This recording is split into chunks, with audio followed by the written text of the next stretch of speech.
Those of you who haven't been following the OLED monitor space closely may not know this, but one of the more peculiar quirks of QD-OLED monitors so far is the trade-off between using the DisplayHDR True Black mode, which yields higher average picture level or APL, but clips bright highlight detail, and opting for the peak 1000 nit mode, which preserves specular highlights at the expense of overall image brightness. Among the various monitor brands utilizing QD-OLED panels, MSI has been the most proactive in addressing this issue, introducing its proprietary EOTF boost feature aimed at mitigating the dim presentation of the peak 1000 nits mode in mid to high APL scenes. While the headline features on the MSI 271QR X50 I'm reviewing today are undoubtedly going to be its blistering 500Hz refresh rate and AI-powered human detection system for OLED protection, what interests me more as a video enthusiast is any tangible improvement in HDR presentation. So let's start with some hard numbers, measured using reference-grade instruments. With DisplayHDR left at its default True Black 500 setting, HDR peak brightness on the MSI 271QR X50 measured 512 nits on up to a 10% window, while full field brightness reached 300 nits, meeting the requirements for VISA's DisplayHDR True Black 500 certification. Switching to the peak 1000 nits setting raised peak brightness to 1000 nits on a 3% window, but also suppressed mid-tone luminance on larger window sizes, causing many HDR scenes to appear dimmer than reference. To tackle this, MSI has added a third option called EOTF Boost within the DisplayHDR setting, designed to make the darker 1000 nit mode more usable. When we previously reviewed the step-down MAG 272QP X50, we observed several drawbacks with EOTF Boost, ranging from gradation artifacts to obvious luminance fluctuations. But on the 271QR X50, the implementation appeared noticeably more refined. We encountered little to no increase in posterization, and there's more effective dampening during transitions between bright and dark scenes to minimize luminance instability, making EOTF Boost our preferred DisplayHDR setting overall. So credit to MSI for continuing to improve this feature. The MSI 271QR X50 uses a third-generation QD-OLED panel whose DCI-P3 color gamut coverage measured 99.6% in UV terms, whereas Rec 2020 coverage was 85.6%, allowing for high color luminance and hence impactful rendition of brightly saturated colors. Most of the SDR picture presets on this monitor are mapped to the QD-OLED panel's naturally white color gamut, with no available options to manually adjust or constrain the color space.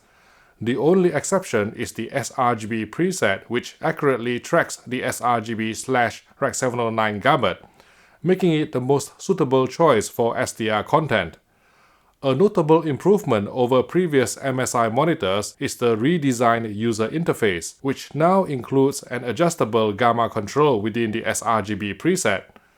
This allows users to select a 2.4 gamma curve for deeper blacks and enhanced image depth during Rec 709 SDR playback in a dimly lit environment, without needing to rely on external ICC profiling.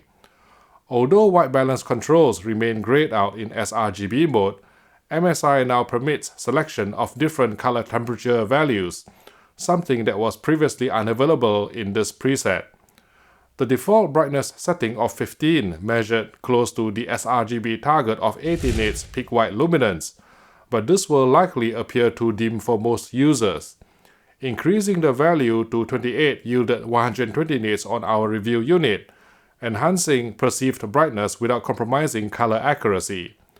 On that note, our MSI MPG 271QR X50 sample delivered impressively accurate colors in sRGB mode out of the box, with an average delta error of just 1.55 across 140 patches measured using the rigorous Color Checker SG chart, and only a couple of gray patches exceeding the humanly perceptible inaccuracy threshold of delta error 3, resulting in cinematic and natural-looking colors for real-world SDR content.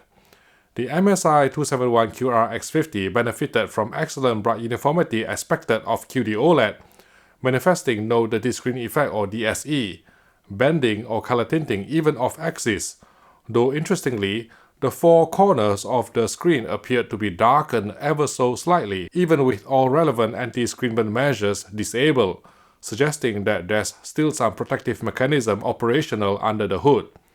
Dark uniformity on our review sample was very decent, with only some very mild thin vertical streaks and side vignetting visible on full-field gray slides just above black.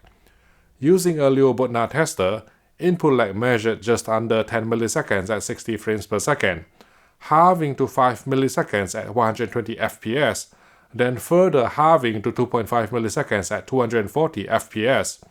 Of course, 240 fps is the highest refresh rate the Leo Bodnar tester is capable of, so to measure latency at 500 fps, we have to use an NVIDIA LDAT device which takes into account the mouse click, CPU processing, operating system, game application, GPU rendering, and finally the display.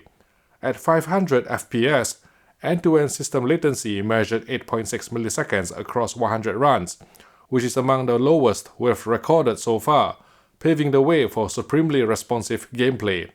In addition to reducing input lag, the combination of 500 fps signal paired with 500 Hz screen refresh rate also resulted in very high motion clarity free of black smearing artifacts, thanks to OLED's near instantaneous pixel response times.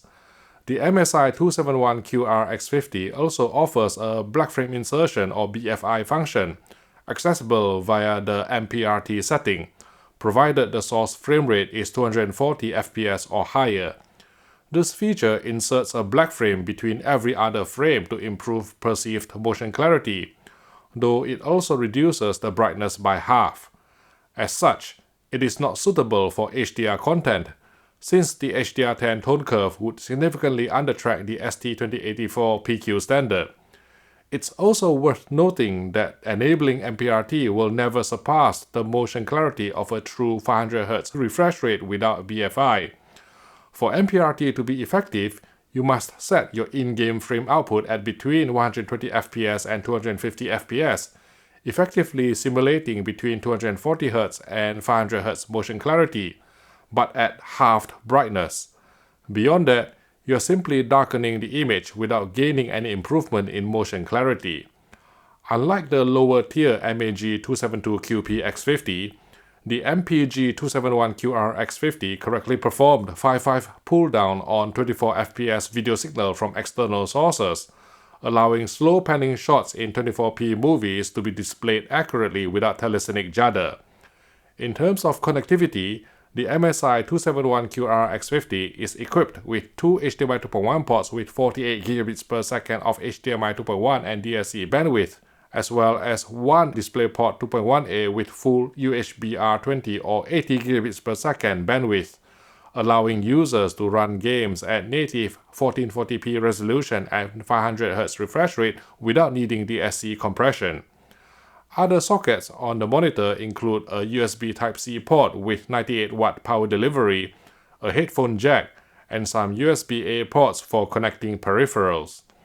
Due to its native resolution of 2560 x 1440, if you wish to play console games in HDR on the Sony PS5 or the Xbox Series X, you will need to change the HDMI 2.1 setting from the default PC mode to console mode. Otherwise, the monitor won't be recognized by the Xbox or the PS5 as a 4K capable display. With DisplayHDR set to EOTF boost, which we preferred based on our extensive testing, the MSI MPG 271QR X50 hard-clipped at max TML and max FFTML values of 1150 nits in the HDR calibration app on the Xbox Series X, allowing HDRG-compliant titles to be rendered with full impact in a manner that's free from double tone mapping. Do note that the HDMI 2.1 setting applies globally rather than per input, so if you switch to console mode for HDMI, you will need to manually revert to PC mode when using DisplayPort for various reasons. VRR worked well to minimize tearing and frame drops for fluid gameplay, though minor flicker was still present in a few VRR games, especially on static menus. Curiously, While the MSI 271QR X50 was capable of reproducing full 444 chroma at 60Hz in HDR mode, chroma resolution dropped to a faint 422 in HDR at 120Hz and higher refresh rates according to our own custom-authored test pattern, though reverting to SDR regardless of refresh rates even up to 500Hz would restore full 444 chroma.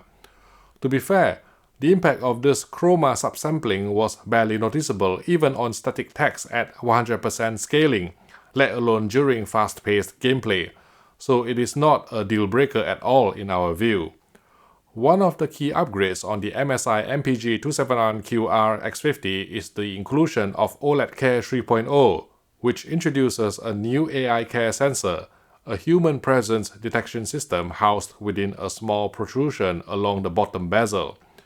Using a CMOS sensor paired with onboard neural processing, it captures images every 0.2 seconds to determine whether someone is in front of the screen, allowing the display to automatically power down or wake up, reducing energy consumption and helping to mitigate OLED burn-in. Unlike basic motion sensors that cannot differentiate between people and background movement, MSI's system avoids false triggers by processing all data locally on the built-in MPU. No images are stored, transmitted, or uploaded, ensuring complete user privacy. The AI Care sensor is also fully integrated with Windows 11, allowing direct system-level control. For use with macOS, Linux, and game consoles, you will need to set it to monitor mode within the OSD. One small drawback is that the screen powers off completely when no user is detected, requiring a few seconds to boot back up, complete with a splash logo. Hopefully MSI can refine this in the future firmware update to utilize a black screen standby instead, minimizing wake time. Beyond AI Care sensor, the MSI MPG 271QR X50 also offers a supremely comprehensive suite of anti-screen burn measures for you to fine-tune to your liking. And although the pixel shifting cannot be fully disabled, there's some over-provisioning of pixels beyond the 2560x1440 WQHD resolution, such that pixel shifting will never cause the edges of the picture to be cropped off, however slightly. On top of that, MSI backs the 271QR X50 with a 3-year warranty that includes coverage for OLED burn-in, bringing it in line with the industry standard for premium QD-OLED gaming monitors. Like all QD-OLED displays, the screen would turn gray when hit by direct light due to the absence of a polarizer, so careful positioning of the monitor is essential to prevent a noticeable loss of ambient contrast in a well-lit room. Let's sum up. The MSI MPG 271QR X50 is one of the most impressive QD-OLED monitors we've tested yet, resolving two key limitations of the step-down MAG 272QP X50, namely proper native 24p support and the inclusion of a dedicated gamma control in the user menu. Combine this with all the hallmark advantages of QD-OLED technology, such as deep blacks, vibrant colors, wide viewing angles, class-leading screen uniformity, and the absence of near-black chrominance overshoot artifacts, the MSI MPG 271QR X50 QD-OLED monitor deservedly earns our highly recommended award. No display is perfect, but I am genuinely hard-pressed to find any picture quality issues beyond the well-documented limitations of QD-OLED display technology itself, such as slightly raised black levels in brighter viewing environments and potential color fringing on fine text owing to the triangular subpixel layout. That said, for fast-paced competitive gaming, particularly in esports titles where motion clarity and response time are paramount, the MSI 271QR X50 should be right at the top of your shortlist. And speaking of text fringing, some monitor manufacturers have started introducing hardware-level solutions to address this specific issue. You can learn more about that by watching our coverage video here.